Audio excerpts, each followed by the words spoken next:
Right. Thank you very much to the organizers for inviting me. So I should start by acknowledging my collaborators. They're all from Copenhagen. Isak is a PhD student, and Marius and Matthias are postdocs. And finally, Charlotte, you probably all know.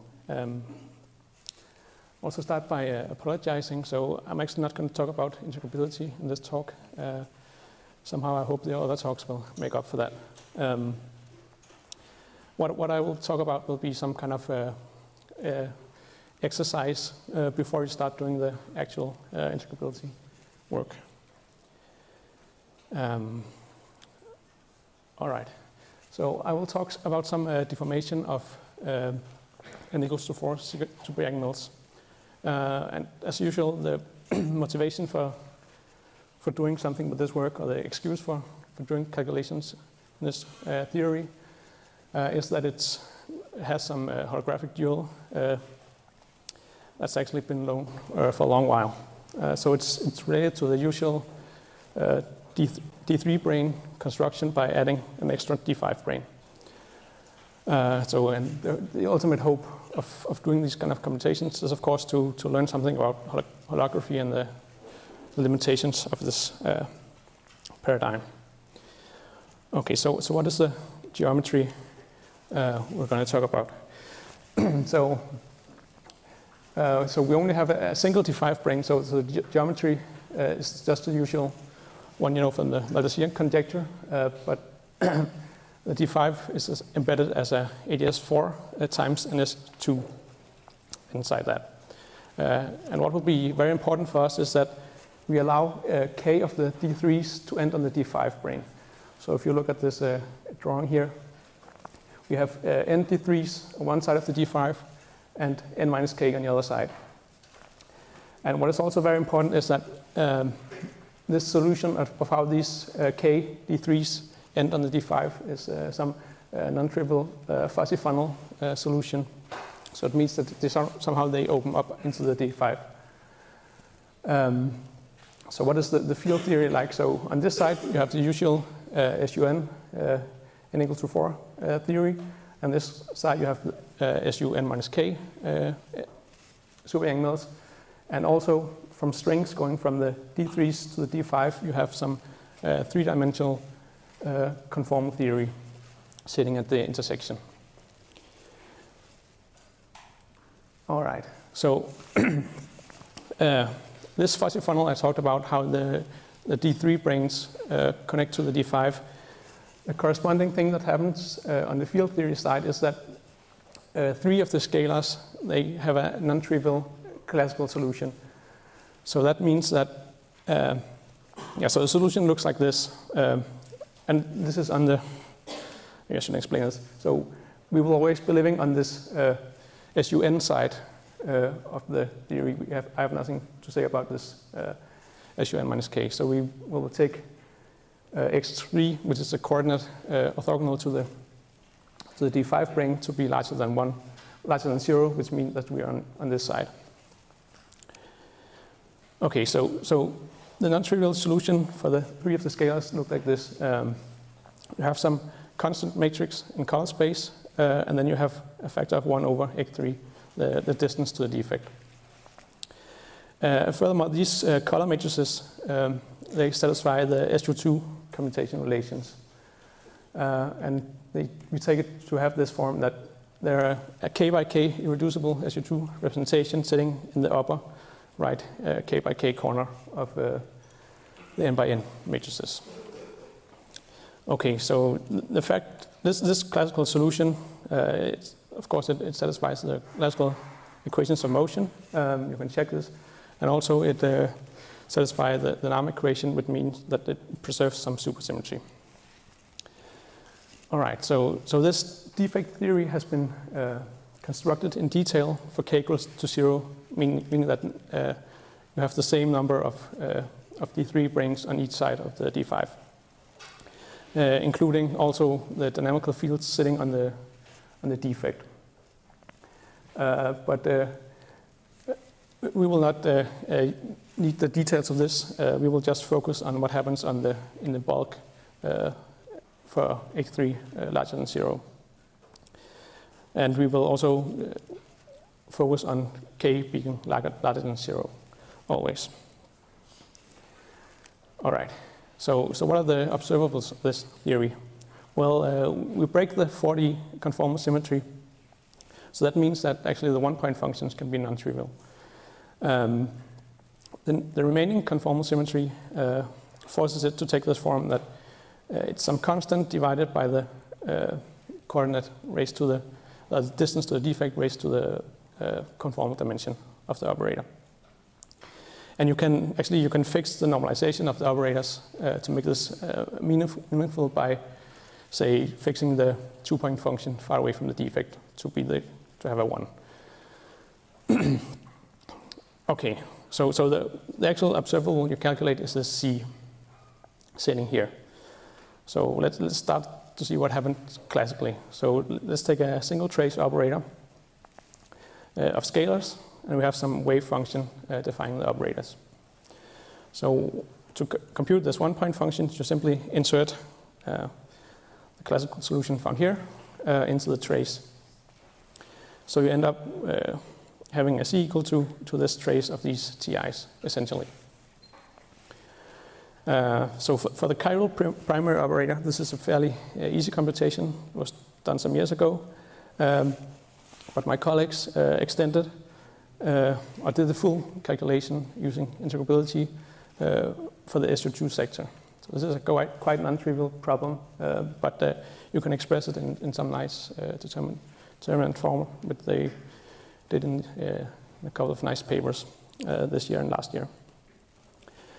And also they even proposed a solution or a formula for the full SU3 sector. Okay, so the tree-level story is pretty well understood, but what I will be focusing on is the one-loop correction to these 1-point functions. So there's some correction to this C coming from one loop at order lambda, and this is what I will sort of try to compute. Okay, so from the strong coupling side, also some things are known. So again, for the chiral primary, we have an explicit formula for how the C behaves. And it's written in terms of this kappa, which is some combination of k, the number of D3s ending on the D5, and the lambda, the coupling constant. So if you look at this formula, you can sort of convince yourself that you can expand it in powers of 1 over kappa. But that is formally sort of an expansion in positive powers of lambda, which means that you can sort of hope to compare these results, or this expansion, to weak coupling calculations. Of course, there's the usual caveats of this being somewhat formal, but at least one can try to compare what's going on. So this will basically be the end goal of this talk, is to compute the 1 over kappa squared from using Feynman diagrams in field theory. All right, so that was the brief introduction. So first I will talk about how actually to do any kind of computations in this weirdly Hicksed kind of Sjoerd-Yang-Mills. So the fact that we have these non-trivial classical solutions for the scalars means that you can't just open a textbook and look up the Feynman rules. You have to be a little bit creative. And once we've done sort of this legwork, we can start actually computing stuff, and I will talk about this correction to the chiral primary 1-point function. And then finally, I will compare with the strong coupling result, and then finally I will conclude. Oh yeah, and please ask questions if I'm not making sense. All right, so why do we have to do all this preparation work? Well, okay, formally we just do the usual thing. We take the scalars to be equal to the classical solution plus some quantum fluctuation, and we put it into the Sjoerd-Yang-Mills action. And then you have to expand this and collect together all the quadratic terms to have the free action. And then from the free action, you can compute the propagators and so on. But the thing is that These TIs, they will mix together the fields both in color space and also in flavor space. So that's one thing, and the other thing is that they're also position dependent, this classical solution, so that means that you don't have translation invariance as you're used to. So these two problems you have to overcome before you start actually writing down Feynman diagrams. So I will talk about each of these in turn. All right, so if you just plug in the classical solution and expand, you find a mass term, or mass. So there's not a real mass term because of the position dependence, but the pseudo mass term will look like this. So it's a bit of a mess, as you can see. So you have to use some principle to organize it. And the key idea is to use representation theory of SU2. So as you see, it's basically a lot of commutators with these TIs. And these TIs, they, as I told you, satisfy the SU2 commutation relations. So it sort of makes sense to try to take advantage of this. So first, let me introduce some notation. We introduce these Li operators to mean the adjoint action of Ti. So that means that Li acting on some field is just a commutator with Ti.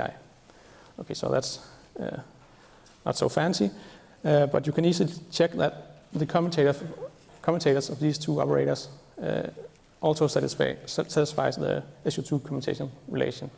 So you should be a bit careful here because this commutator is of these operators, while this is the matrix commutator. So it's actually two different kind of commutators. So this is some sort of Jacobi identity, really. Yeah. So the space of traceless n by n matrices is acted upon by these Lis, and they transform under this SU2 representation. So that's the main observation, the first observation you make about this mass term. So how do we use this to actually diagonalize this? Well, let's start by looking at what we call the sort of the easy fields. So these are the 4, 5, and 6 scalars. Remember that it's the 1, 2, and 3 scalars that have a non-trivial classical solution. So 4, 5, and 6 scalars, and the first 3 of the gauge fields, and also the ghost C.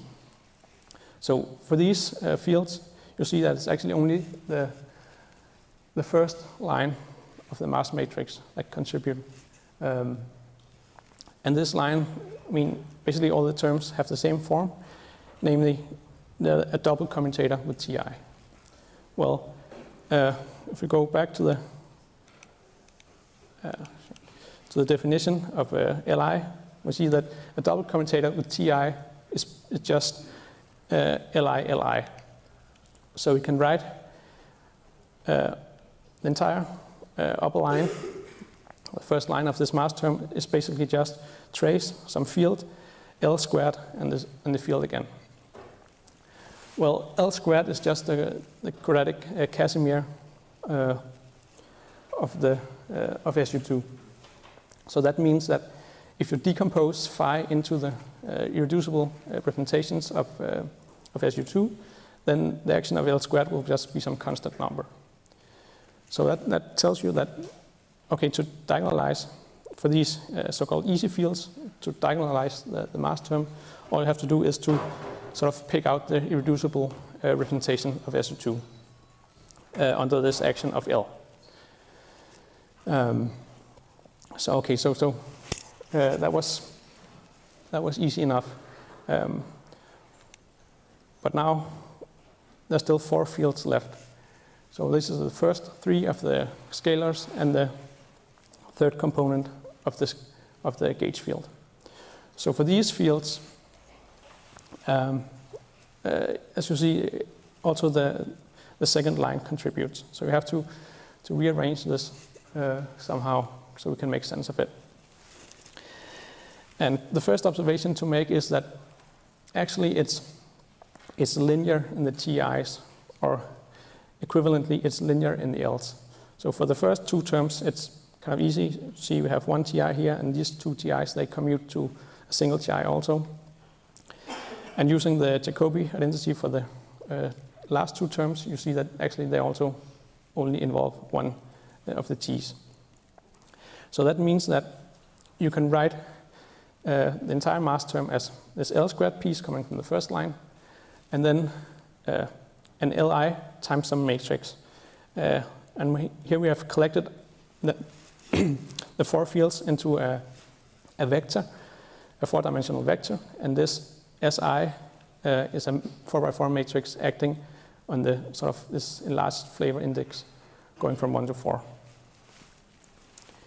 Okay, so is this sort of clear that, I mean, I'm not doing anything, I'm just observing that it's some matrix times these Li's.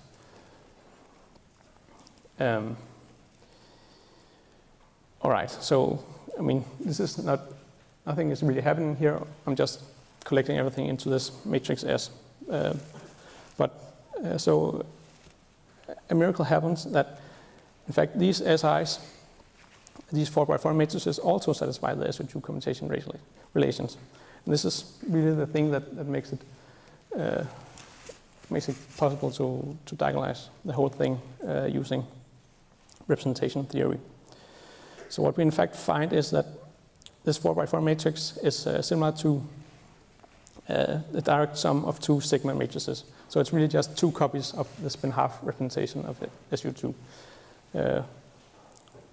So this is not really a priori clear from looking at the action that this should be the case, but this is what you find if you actually play around with this 4x4 matrix.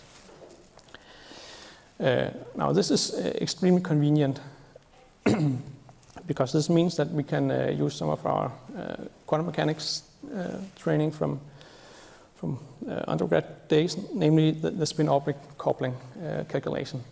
So there you learn that if you have some sort of a dot product between a spin operator and some angular momentum operator, you can trade that for sort of a square of a total angular momentum operator.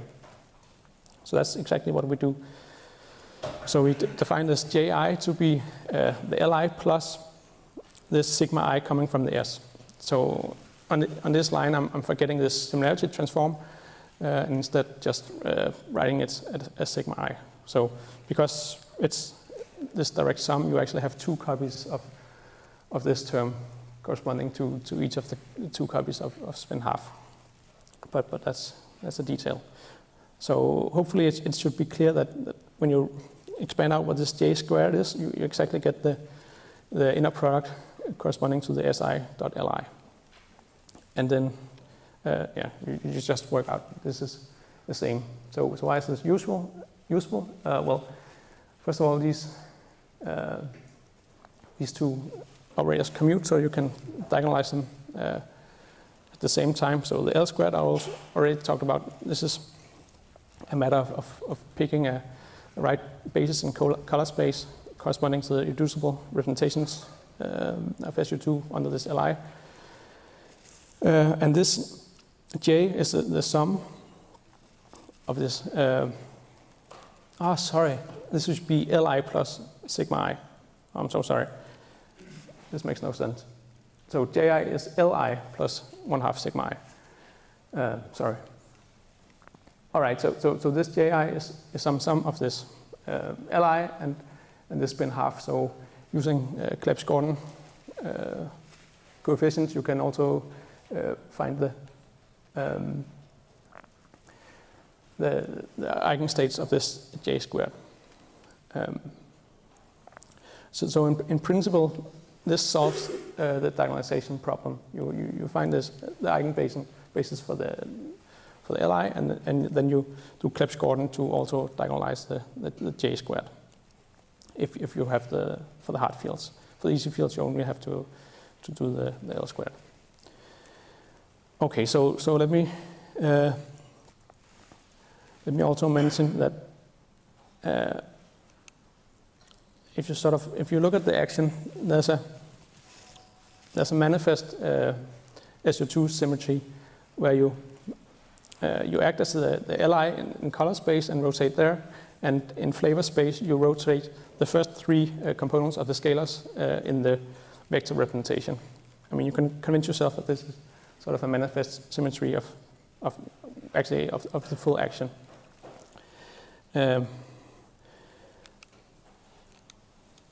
Now this J looks like it's generating this symmetry because it's both rotating in color space and in flavor space, but actually it's not generating this symmetry. It's generating some symmetry of the quadratic part of the action, but it's not clear that it's actually a symmetry of the full action, and it's not really clear why exactly we have this J symmetry.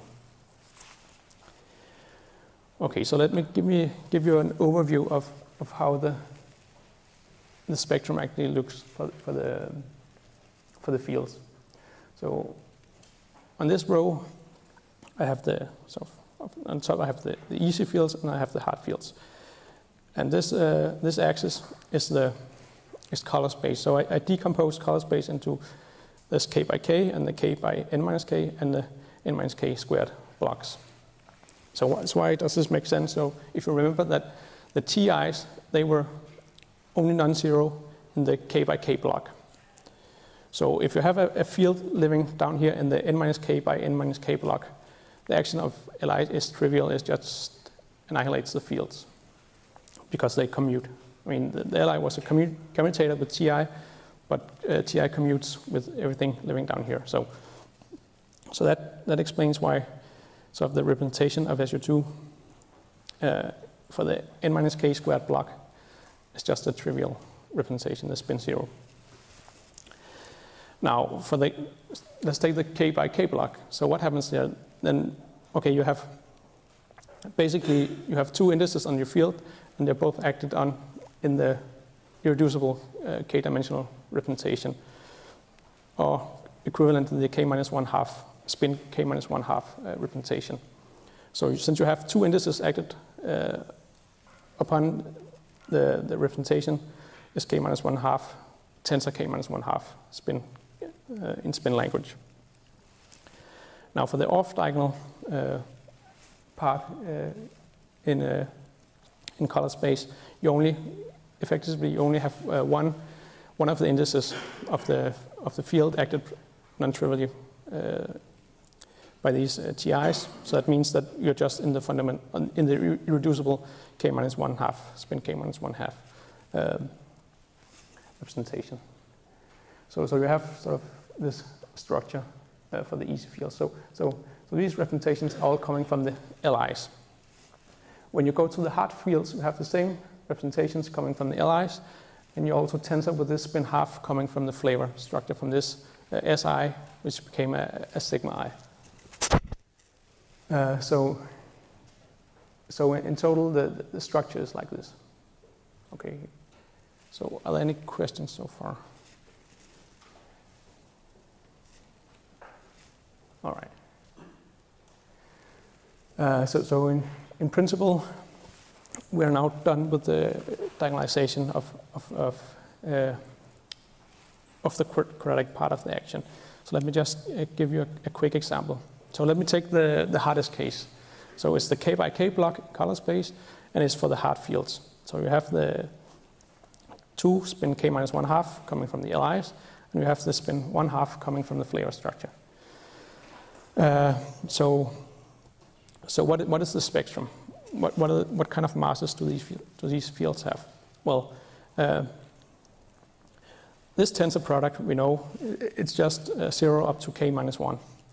So actually, because we are looking at traceless matrices, this 0 is not there. So it's 1 up to k minus 1 coming out of this tensor product.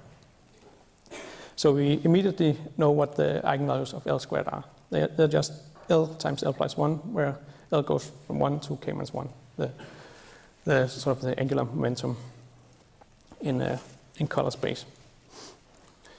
Okay, so now we have to tensor this with an additional spin 1/2. So what happens is that the total spin can either be L plus 1/2 or L minus 1/2. So that means that the eigenvalues of j squared looks like this. Now if you remember, to compute the mass, you simply take this combination of L squared and J squared. So this is just subtracting some numbers, so you get this spectrum. You have two possibilities: either the spin is parallel to the angular momentum, or it's anti-parallel.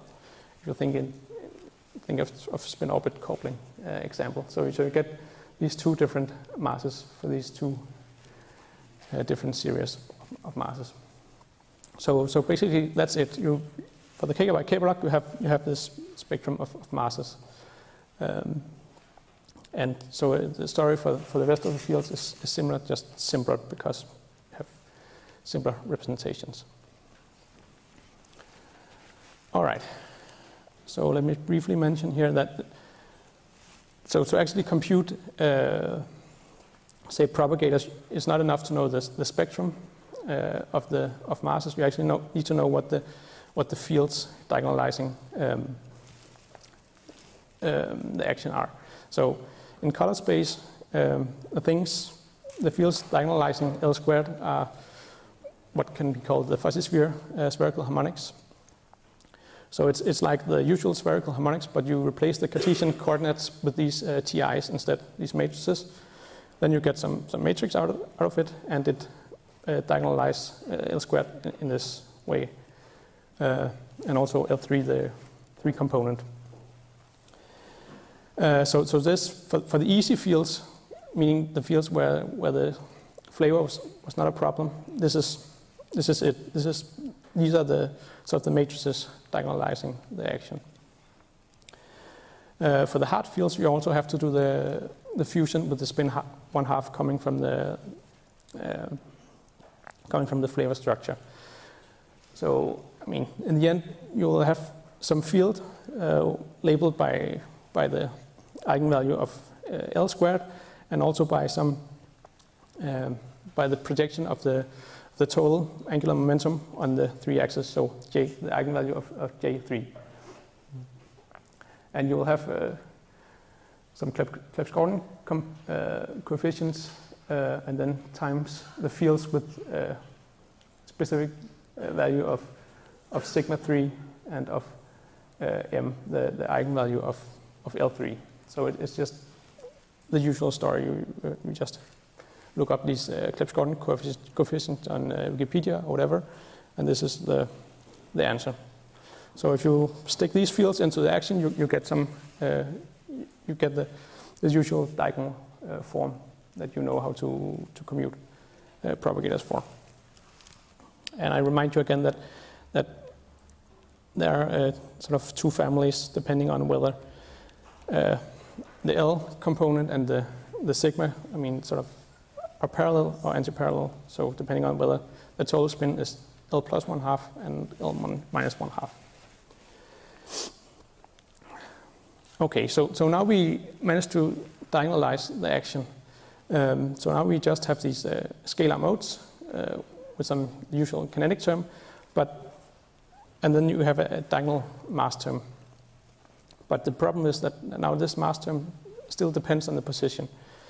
So you still can't really look up what the propagator is anywhere. So you have to do some other trick.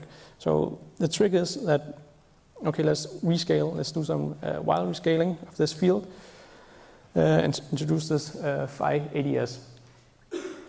If you plug this into the equation above, you get, and rewrite it, you get an action of this form, where g mu nu is just the usual ADS metric, or the Poincare patch of the ADS.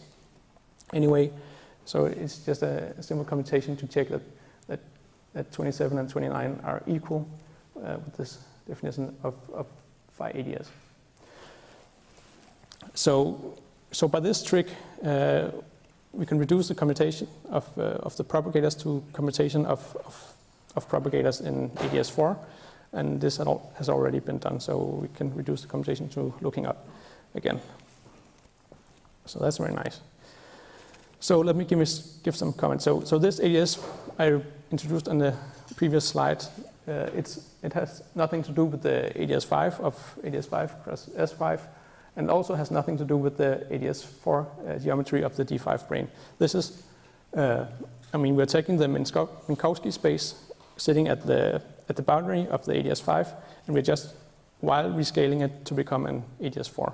But it's not, geometrically, it's still the Minkowski, or half of the Minkowski space. Okay, so as I said, we can just look up the propagators because they've been computed before.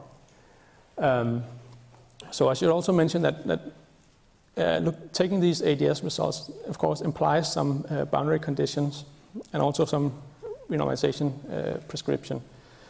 So, as an ansatz, we're just assuming that this is the right prescription to use also in this flat space theory.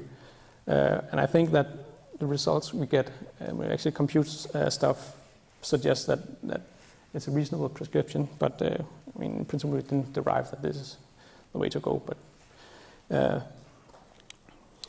all right, so let me summarize. The free part of the action is non-trivial because of the mixing of flavor and color, and also because of the position dependence. So you have to do some work to actually compute propagators. So the mixing part can be done using SU2 representation theory, and the space-time part can be done by reformulating as an ADS problem.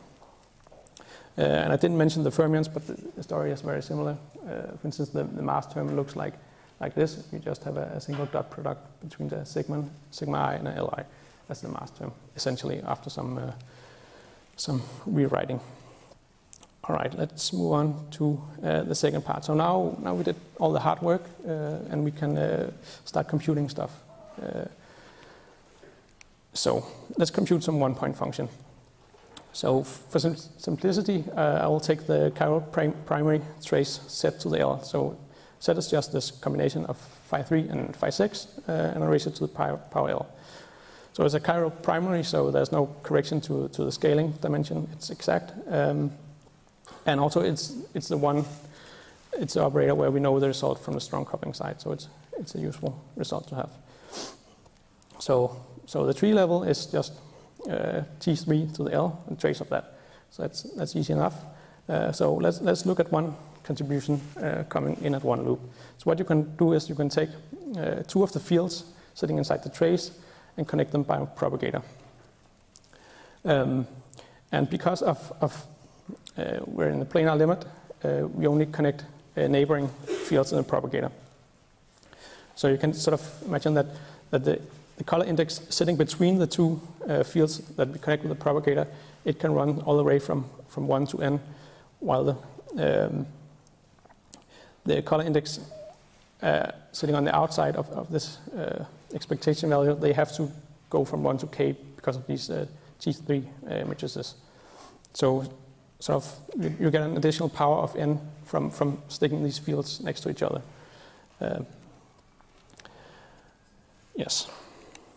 Okay, so what we need to compute this contribution, one contribution is to compute this the free expectation value of this field squared. So how do we do this? So as I said, the color index between the fields, it can run all the way from 1 to n.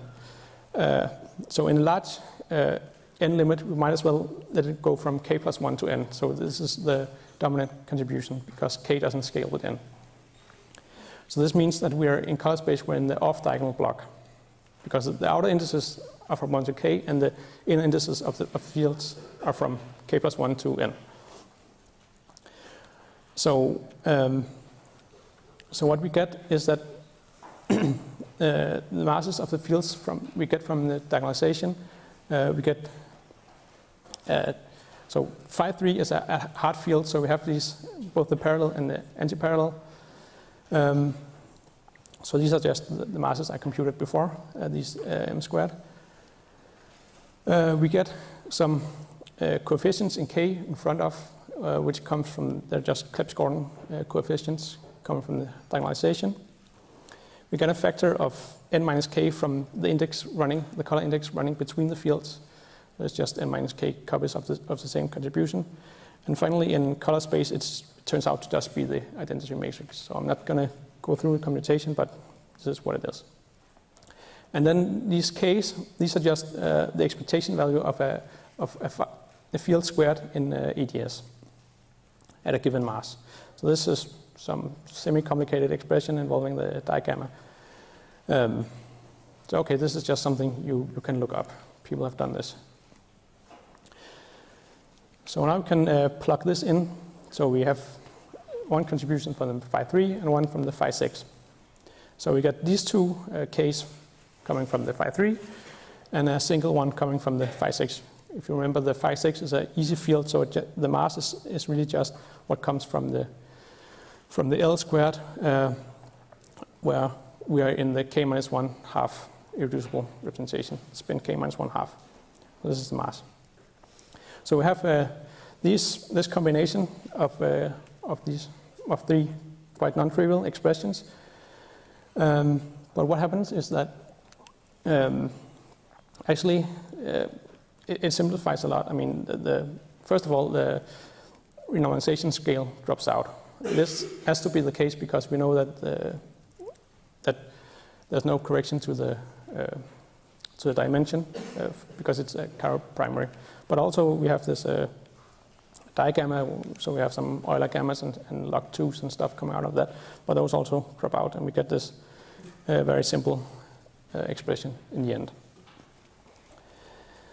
Yeah, and finally we have this trace T3 to the L minus 2, and this is just, I mean, so in color spaces, this contraction was just the identity, so these are just the remaining T3s coming from the classical solution. Okay, let's go to the large K limit now. The large K limit of such a trace of T3 to the L is quite similar. It's just K to the L plus 1 times some factor. So if we now take our tree-level result and the expression we just computed and go to the large K limit, we get some junk in front, and we get this correction coming in at one loop. And now we are sort of happy because, I mean, this is just 1 over kappa squared, if you remember the kappa. The kappa was basically K over square root lambda.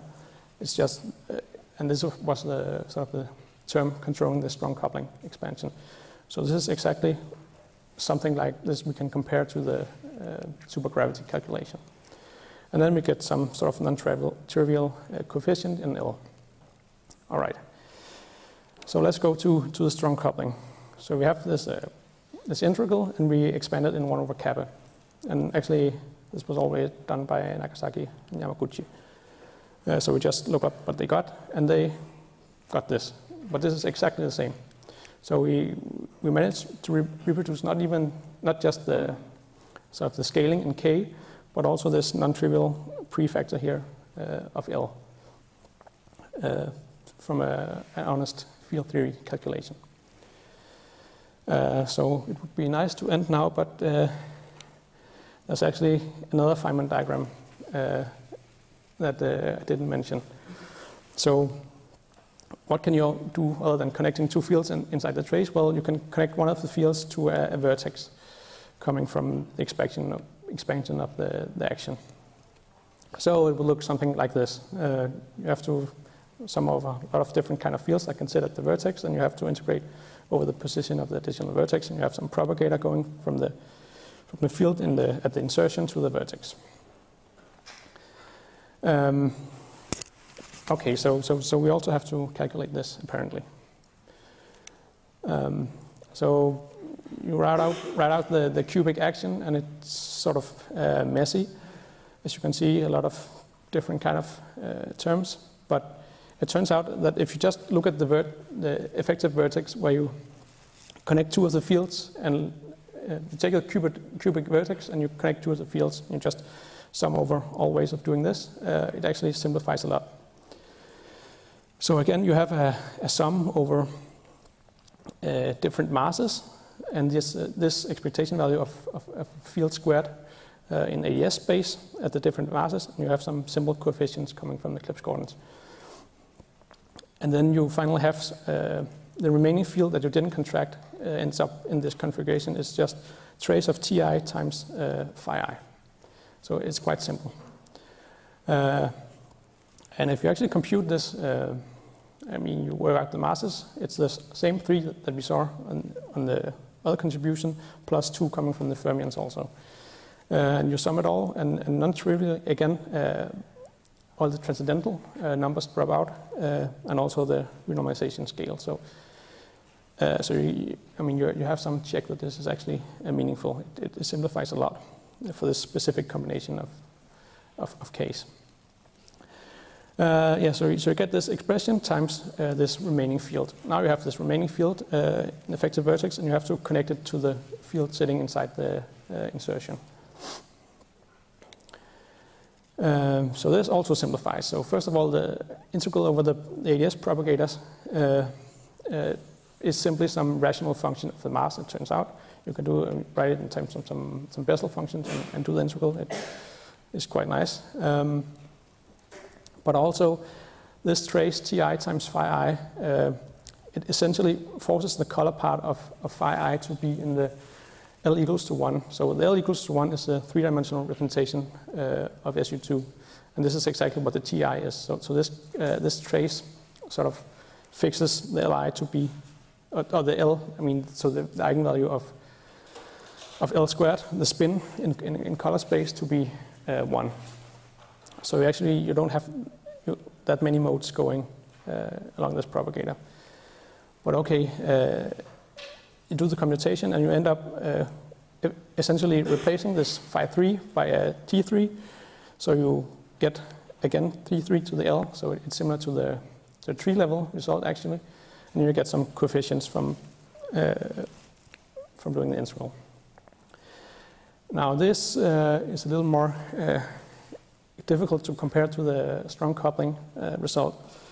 So first of all, we have two more powers of L3 compared to the tadpole contribution I discussed before. So that gives 2 more powers of K. And we also have an explicit 2 powers of K here. So actually this scales as 4 powers of K more than what we expected from strong coupling. So there's no real meaningful way to compare it. It doesn't fit this expansion in 1 over kappa.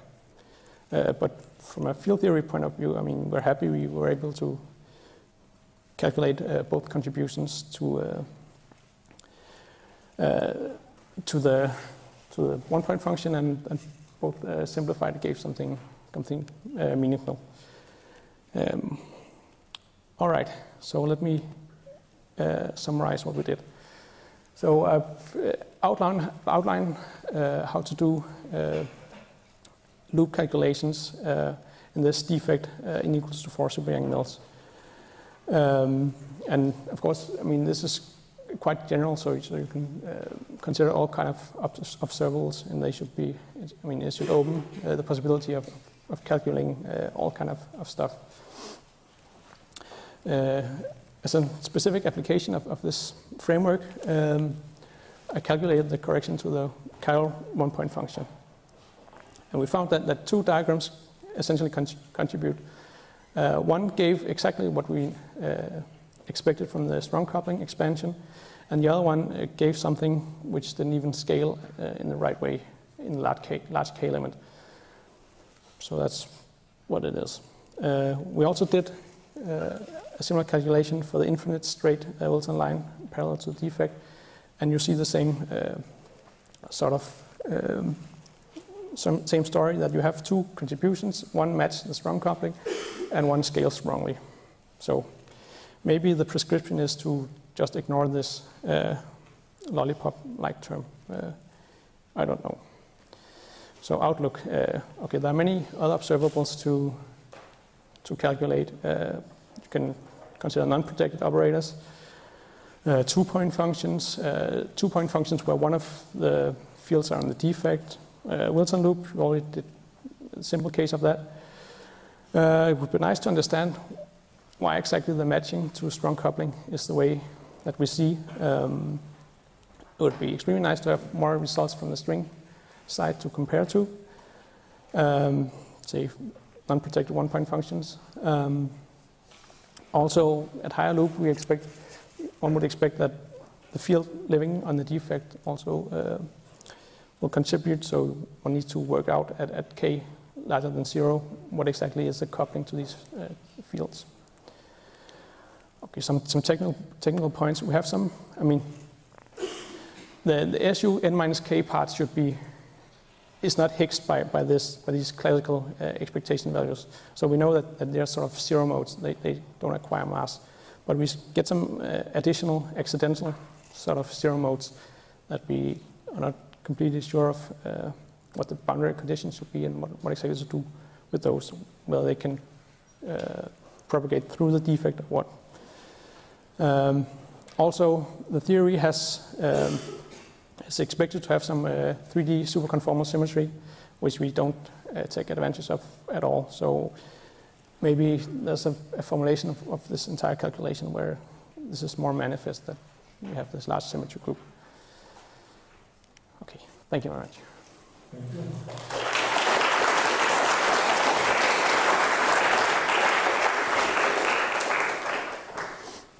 Questions?